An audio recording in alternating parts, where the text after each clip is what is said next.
Okay.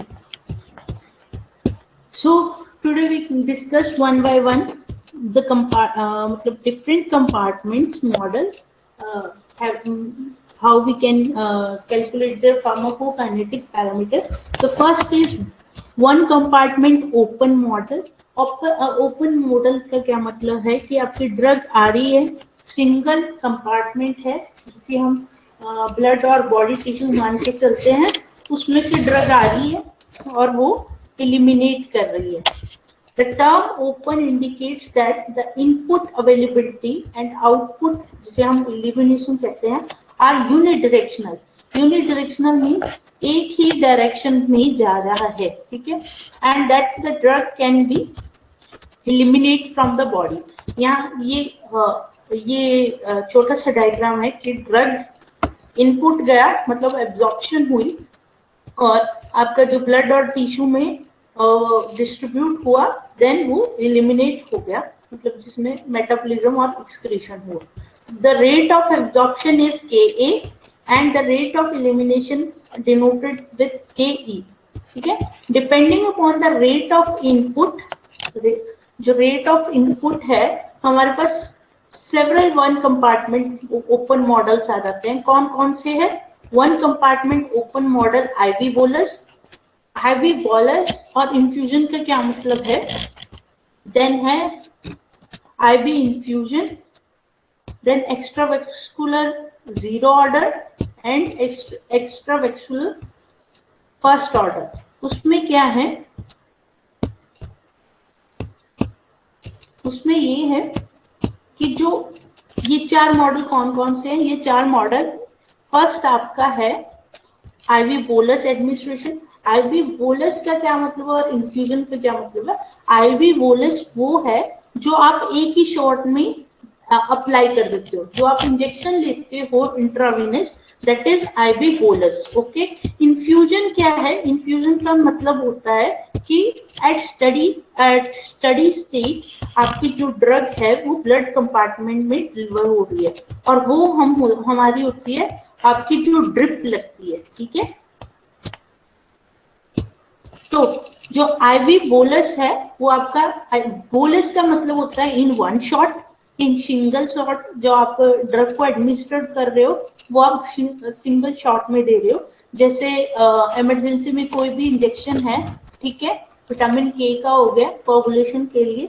Then infusion का मतलब है कि आपने एक बार लोडिंग डोज दे दी है, आपने एकदम कंसेंट्रेशन 100% दे दी है, देन जो अमाउंट ऑफ ड्रग है आप उसे मेंटेन करते हो थ्रू ड्रिप, जिसे हम IV इन्फ्यूजन कहते हैं.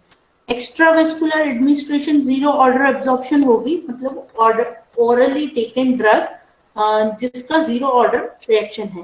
अब जीरो ऑर्डर फर्स्ट ऑर्डर क्या है? जीरो ऑर्डर का मतलब है जब आपका जो रिएक्शन है वो आपका डिपेंड नहीं करता अमाउंट ऑफ रिएक्टेंट के ऊपर, उसे हम जीरो ऑर्डर रिएक्शन कह रहे हैं. चाहे रिएक्टेंट की कंसंट्रेशन इंक्रीज हो रही है या डिक्रीज हो रही है, उससे आपकी रेट ऑफ रिएक्शन पे कोई इफेक्ट नहीं आता.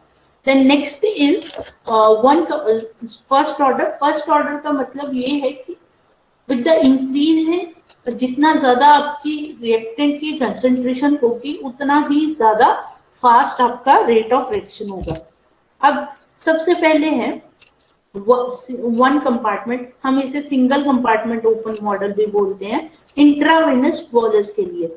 अब ये बोल रहा है when a drug that distribute rapidly in a body is given in the form of rapid intravenous injection, जिसे हम रैपिड इंट्रावेनस इंजेक्शन कहते हैं, उसे हम IV बोलस और स्लग्स भी कहते हैं. ठीक है, it takes about 1 to 3 minutes for complete circulation and therefore the rate of absorption is reflected in calculation. तो हम in case of IV injection absorption जो फेस है वो एग्जिस्ट नहीं करता. बेसिकली क्या होता है, सिंपल हमारा जो मीन्स जो एब्जॉर्प्शन फेस है वो अवेलेबल नहीं होता, डायरेक्ट हमारी डिस्ट्रीब्यूशन होती है और मेडिसिन एलिमिनेट कर जाता है. तो हम जितना भी रिएक्शन हो रहा है उसे हम कैसे एक्सप्लेन करते हैं? dx upon dt is equal to rate in that is availability minus rate out. Obvious है, आप कैसे बोलोगे कि रेट ऑफ एक्शन कैसा है? जितनी ड्रग अंदर गई उसमें से हम माइनस कर देंगे जितनी ड्रग बाहर निकल गई, ठीक है। सिंस द रेट इन और absorption is absent in IV bolus, IV bolus मतलब जो इंजेक्शन आप आईवी दे रहे हो उसमें एब्जॉर्प्शन रेट नहीं है, वो डायरेक्ट आप ड्रग को ब्लड में रिलीज करा रहे हो, तो जो हमारी रेट इन है वो 0 हो जाएगा और इक्वेशन क्या आ जाएगी, dx upon dt is equal to minus rate out, ठीक है। और यहाँ आपने देखा है कि रेट आउट को हम डिनोट कर रहे हैं के ई के साथ, ठीक है। तो हमारे पास क्या आ जाएगा, इफ रेट आउट और elimination follow first order kinetic then dx upon dt is equal to minus के ई इंटू एक्स। ये आपकी रेट ऑफ रिएक्शन आ गई for elimination, first order elimination के लिए। अब के ई क्या है, where k e is equal to first order elimination rate constant and x is equal to amount of drug in the body at any time t to be eliminated. Negative sign क्या show कर रहा है, negative sign ये कर रहा है कि there drug being lost from the body, ठीक है। आपकी जो ड्रग है उसकी कंसेंट्रेशन डिक्रीज हो रही है विद द टाइम। अब एस्टिमेशन ऑफ फार्माकोकाइनेटिक पैरामीटर, अब हम इनसे फार्माकोकाइनेटिक पैरामीटर को कैसे डिस्क्राइब करेंगे, उसके लिए हमारे पास है for a drug that follows one compartment kinetic and administration as rapid IV injection, the decline in a plasma drug concentration is only due to the elimination of drug from the body and not due to distribution. ये किसकी वजह से होगा, distribution की वजह से नहीं होगा, सिर्फ एलिमिनेशन की वजह से हम रेट ऑफ एक्शन को डिटरमाइन कर पाएंगे। The phase is called elimination phase, ठीक है। अब एलिमिनेशन फेज में हमारे पास 3 करेक्टर पैरामीटर होते हैं characterise, that is elimination rate constant, elimination half life and clearance. Elimination rate constant को हम इंटीग्रेट करेंगे इक्वेशन को, log x is equal to log x naught minus KET, where x naught is amount of drug at the time and t is 0, that is initial amount of drug injected। अगर हम इसको exponential में convert करें तो हमारे पास क्या आ जाएगा, x is equal to x naught e raise to power minus k t. अब हम लॉग अप्लाई करेंगे तो हमारे पास क्या इक्वेशन आएगी, log x is equal to log x naught minus के ई टी अपॉन 2.301। ये हमारी क्या है, स्ट्रेट लाइन इक्वेशन है।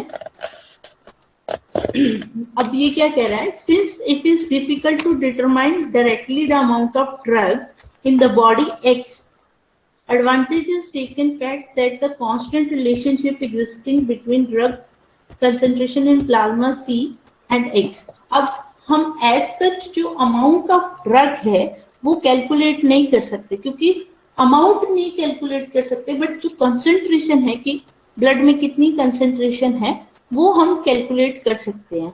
और उसके लिए क्या है, हम फिर अमाउंट को कैसे कैलकुलेट करते हैं, with respect VD that is apparent volume distribution and the concentration of drug in a plasma, ठीक है। अब वहां से अमाउंट को फाइंड आउट कर सकते हो। It is a pharmacokinetic parameter that permit the use of plasma drug concentration in a place of amount of drug in the body। जो आपकी पिछली है x is the amount of drug, तो ठीक है। तो जो यहाँ ये बोल रहा है कि इट इज डायरेक्टली प्रोपोर्शन, जितनी अमाउंट होगी उतनी ही कंसंट्रेशन होगी, जितनी कंसंट्रेशन होगी उतना ही अमाउंट होगा। तो हम जो x है उसकी जगह c रिप्लेस कर देंगे, that is log c is equal to log c naught minus के ई t upon 2.303। The elimination rate constant is directly obtained from the slope of the line. It has the unit of minute inverse और per unit time भी कह सकते हैं।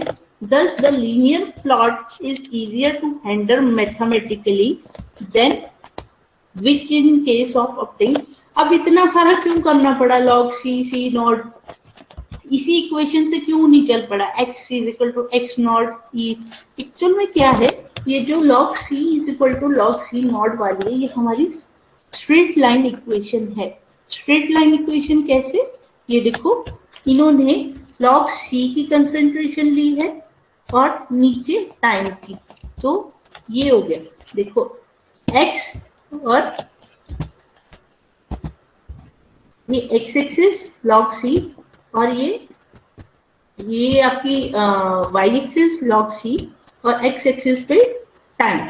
ठीक है, तो जो हमारे पास आपने स्लोप की इक्वेशन के लिए क्या होता है, mx plus c, y is equal to mx plus c की मैथमेटिक्स में हम स्ट्रेट लाइन इक्वेशन पढ़ते आ रहे हैं, वहां से होता है y is equal to mx plus c, where m with x is related to slope। तो x एक्सिस पे क्या है t, तो k upon e, ke upon 2.303 is your slope। देखो यहाँ पे इन्होंने बना रखा है, ये बोल रहे हैं कि कर्व वाले ग्राफ से बेटर हमारे पास जो स्ट्रेट लाइन कर्व होता है वो सबसे बेस्ट है, क्योंकि वो हमें स्लोप सीधी दे देता है। यहाँ देखो slope is equal to minus के ई अपॉन 2.303। और इसी तरह अगर अलग अलग पॉइंट पे आपको इसको फाइंड आउट करना है तो log c1 minus log c2 upon t1 minus t2, इस तरह।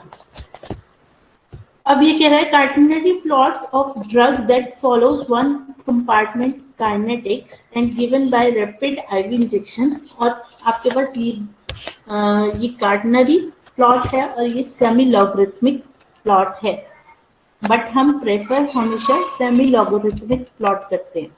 अब एलिमिनेशन हाफ लाइफ को कैसे कैलकुलेट करेंगे, इस एलिमिनेशन हाफ लाइफ को हम बायोलॉजिकल हाफ लाइफ भी बोलते हैं।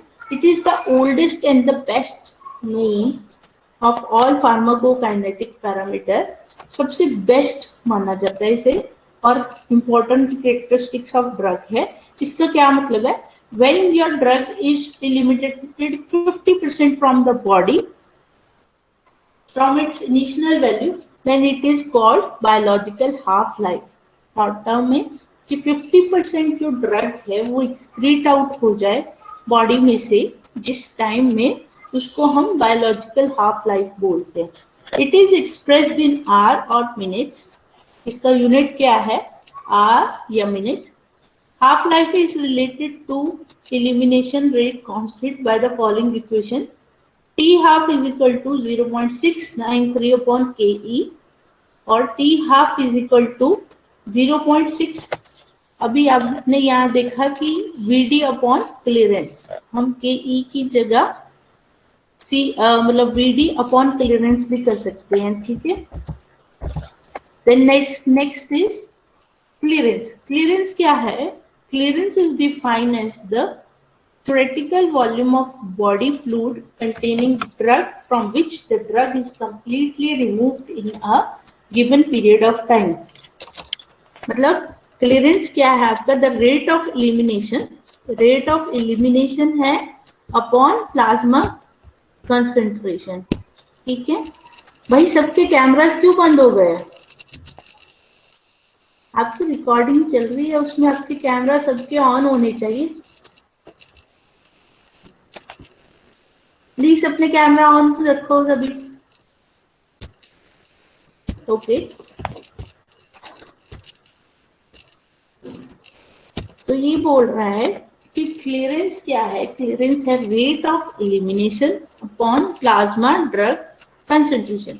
तो clearance is equal to dx upon dt upon c, और जिसे हम कर सकते हैं, और c को हम क्या लिख सकते हैं, c आपने यहाँ देखा है x is equal to vd upon c। अगर आपने c की वैल्यू निकालनी हो तो x अपॉन vd हो जाएगा।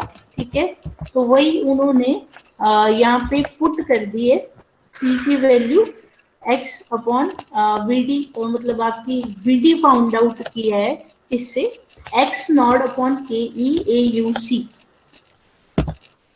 The next model is intravenous infusion, one compartment open model of intravenous fusion. Rapid IV injection is unsuitable when the drug has potential to precipitate toxicity when a stable concentration of drug in body is desired.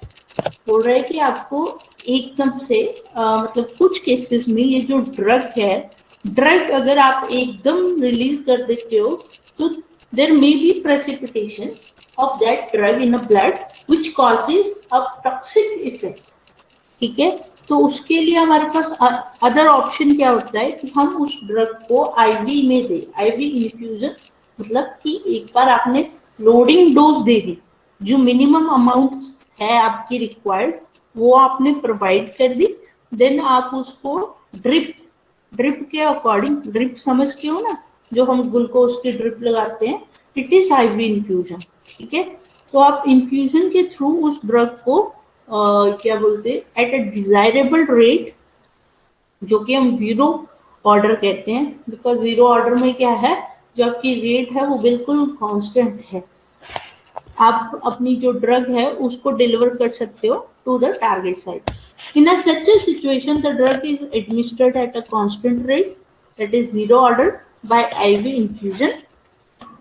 The duration of constant rate infusion is usually much longer than the half-life of the drug. ये बोल रहा है कि जो infusion rate है वो usually ज़्यादा लंबे समय के लिए होती है, long duration होती है, rather than its half-life. इससे क्या है, इसके एडवांटेज क्या है, as of controlling of rate of infusion to fit individual patient need. हम ये जो रेट ऑफ इन्फ्यूजन है ये पेशेंट की नीड के अकॉर्डिंग है. सपोज अब कोई ड्रग है जिसकी 30 मिनट्स हाफ लाइफ है, आई मीन 30 मिनट्स में वो 50% ड्रग एक्सक्रीट आउट हो जाएगी, तो हम क्या करते हैं, तो हम जो एडमिनिस्ट्रेशन है ड्रग की वो ही स्लो डाउन कर देते हैं ताकि वो ज्यादा देर तक आपकी बॉडी के अंदर में रहे. ठीक है, then prevent fluctuation maxima and minima plasma level desire, specially when drug has narrow therapeutic index. अगर कोई भी ड्रग जिसका कि जिसे हम पोटेंट भी कहते हैं, पोटेंट टर्म आपको क्लियर है, पोटेंट ड्रग है, तो उस केस में हम कांस्टेंट रेट में ड्रग को रिलीज करेंगे तो आपकी फ्लक्चुएशन नहीं आएगी. नहीं तो अगर आप आईवी बोलस देते हो तो वो ड्रग एकदम से ज्यादा भी रिलीज हो सकती है और कम भी. ठीक है, मतलब कुछ भी हो सकता है, या फिर आप ओरल फॉर्म में दे रहे हो तब भी. Electrolytes and nutrients can be conveniently administered simultaneously by the same infusion line in a critical ill patient. अब आपने देखा है कि अगर जैसे हमारे बूढ़े मरीज होते हैं, द एल्डरली पीपल, हम उन्हें ड्रिप लगा देते हैं और उनको न्यूट्रिएंट भी प्रोवाइड कर सकते हैं along with the drug. आपने देखा होगा ग्लूकोज की बॉटल में हम different types of drug add करते हैं. ठीक है ना, तो हमारे पास इसका मॉडल क्या है, ड्रग जाएगी जीरो ऑर्डर इन्फ्यूजन रेट के साथ, बॉडी और टिश्यू में डिस्ट्रीब्यूट होगी, देन के ई के साथ, मतलब द रेट इज के ई, जिससे वो एलिमिनेट हो जाएगी फ्रॉम द बॉडी.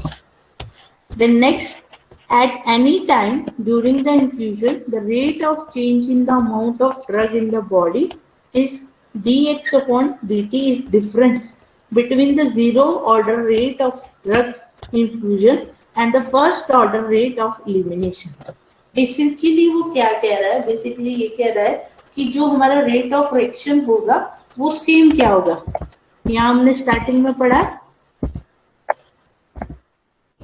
ये द रेट इन और माइनस रेट आउट.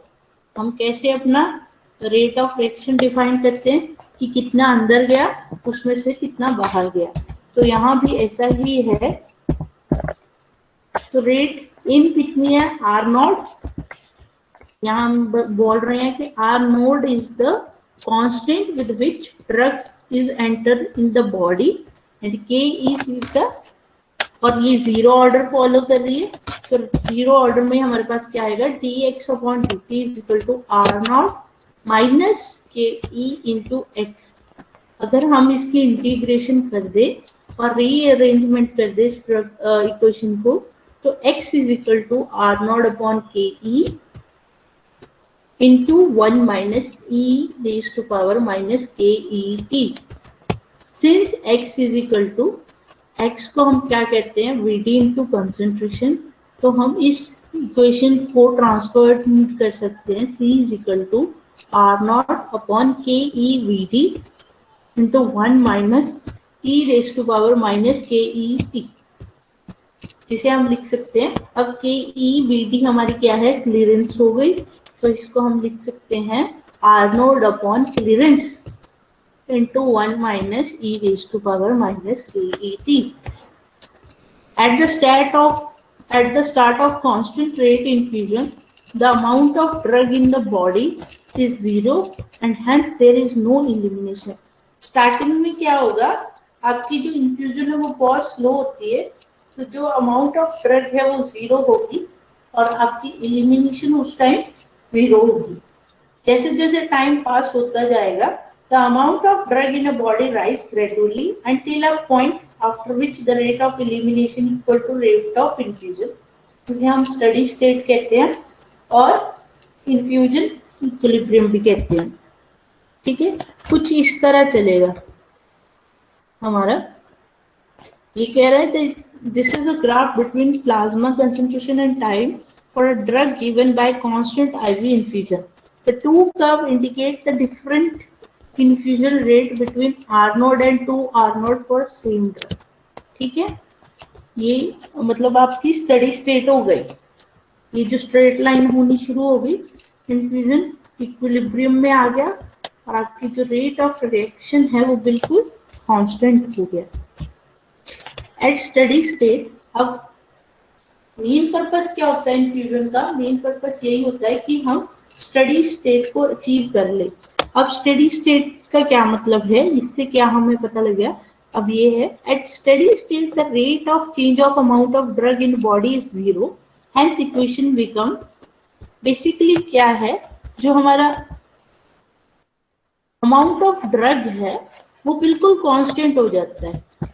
तो हमारे पास क्या हो जाता है, zero is equal to R naught minus के ई एक्स एस एस।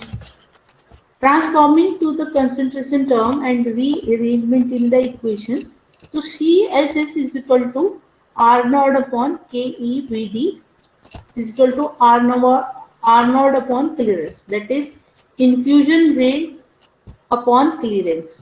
ठीक है, तो स्टडी स्टेट पे अगर आपको कभी भी स्टडी स्टेट फाइंड आउट करनी है कि आप स्टडी स्टेट कंसंट्रेशन कितनी होनी चाहिए, मतलब जो आप ड्रिफ्ट है उसको किस अकॉर्डिंग सेट करोगे, तो उसके लिए हम इन्फ्यूजन रेट अपॉन क्लियरेंस से फाइंड आउट कर सकते हैं। अब यहाँ क्या बोला है, where XSS and CSS are the amount of drug in the body and the concentration of drug in plasma at a steady state respectively. The value of Ke can be obtained from the slope of straight line obtained after semi-logarithmic plot log C versus T। ठीक है, आप इसमें log apply करोगे और हमारे पास straight line equation आ जाएगी। Alternatively, Ke can be calculated from the data collected during the infusion of steady state as follows, substituting R naught upon C L t is equal to C S s. ठीक है, तो ये सारा क्या बोल रहा है कि C S is equal to R naught upon C L T, तो C is equal to C S S into 1 minus E raise to power minus के ई टी। तो हमारे पास इक्वेशन आई C S S minus C upon C S S is equal to E raise to power minus के ई T. Transforming into log, हमारे पास equation आ गई log C S S minus C upon C S S is equal to minus के ई t upon 2.303, और यहाँ से हमारे पास स्लोप निकल गई। There we can plot a straight line curve from log CSS minus CE upon CS। ये आपने देखना है कि ये जो ड्रग कंसंट्रेशन है वो डिक्रीज हो रही है। डिक्रीज होने के बाद क्या है, जो स्ट्रेट लाइन है वो नीचे की तरफ को आ रही है। It means with the time there is more elimination rather than absorption.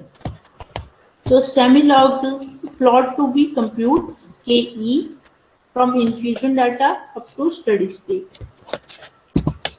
अब है वन कंपार्टमेंट मॉडल एक्स्ट्रावेस्कुलर एडमिनिस्ट्रेशन। ठीक है, इसमें क्या है, जब आप कोई भी ड्रग एक्स्ट्रावेस्कुलर रूट से लेते हो, जैसे ओरल हो गया, आईएम हो गया, रेक्टल हो गया, और कोई भी रूट हो गया जिसमें एब्जॉर्प्शन इंपॉर्टेंट प्रोसेस है, तब हम इस मॉडल की तब हम इस मॉडल को अप्लाई करते हैं। ठीक है, the rate of absorption may be describe mathematically as a zero order और फर्स्ट ऑर्डर प्रोसेस। ठीक है, हमने पीछे पढ़ा था पैसिव प्रोसेस, एक्टिव प्रोसेस, मतलब there are different mechanism of absorption. तो जो आपका रेट ऑफ रिएक्शन है वो भी डिफर करता है। अब पैसिव क्या है, पैसिव जो आपका है इट्स सिंपली जो आपकी जैसे वो आपका फर्स्ट ऑर्डर है। ठीक है, और कैरियर मीडिएटेड मैकेनिज्म है, it is a mixed order कि पहले फर्स्ट ऑर्डर है देन वो फॉलो करता है जीरो ऑर्डर जब सैचुरेशन हो जाती है, एट सैचुरेशन। तो एब्जॉर्प्शन जो रेट ऑफ एब्जॉर्प्शन है वो डिपेंड करती है कि किस मेथड से आपकी रेट ऑफ एब्जॉर्प्शन हो रही है। ओके, इसमें after EV administration the rate of change in the amount of drug in the body dx upon dt is the difference between the rate of input minus the rate of output। इसमें important है जो आपको rate of reaction है वो हम कैसे, rate of absorption minus rate of elimination. Rate of absorption हम करते हैं dx EV upon dt minus dx E upon dt। अगर आपकी जो एब्जॉर्प्शन है वो जीरो ऑर्डर के साथ हो रही है तो हमारे पास जो मॉडल है कुछ इस तरह होगा, ड्रग आर नॉट, मतलब कि जीरो ऑर्डर एब्जॉर्प्शन हो रही है, आपकी बॉडी में डिस्ट्रीब्यूट हुई, देन के ई with the rate constant of ke it's eliminate through the body। अब है फर्स्ट ऑर्डर के लिए, for first order drug enter किया और K A is the rate of absorption through which body enters drug enter in the body and other tissue after distributing to all tissue with the rate constant A E it eliminate through the body.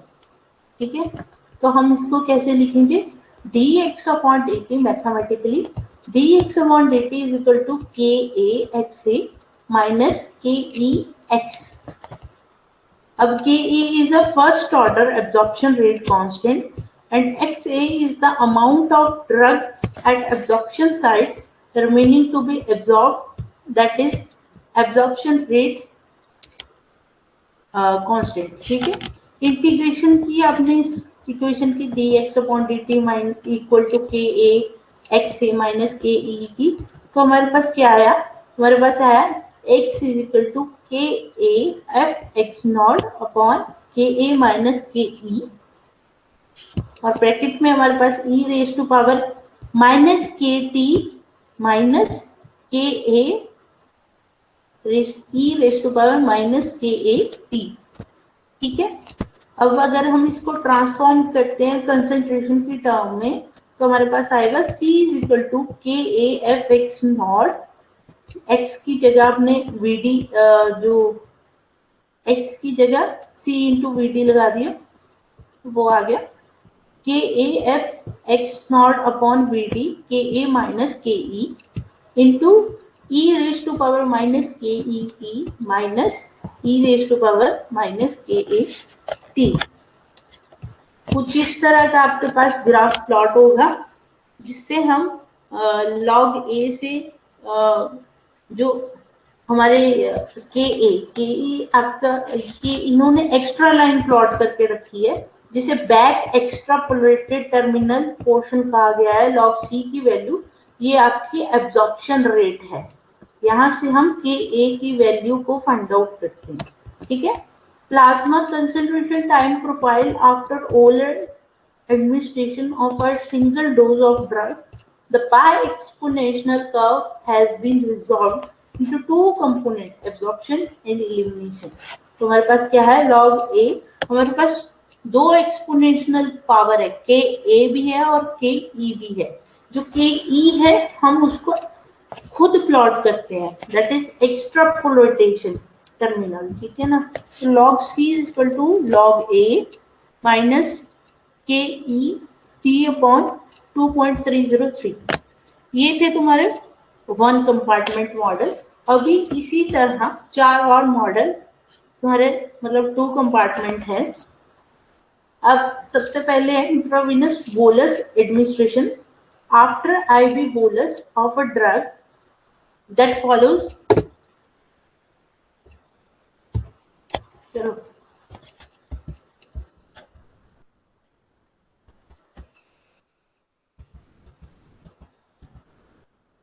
आज के लिए इतना काफी है।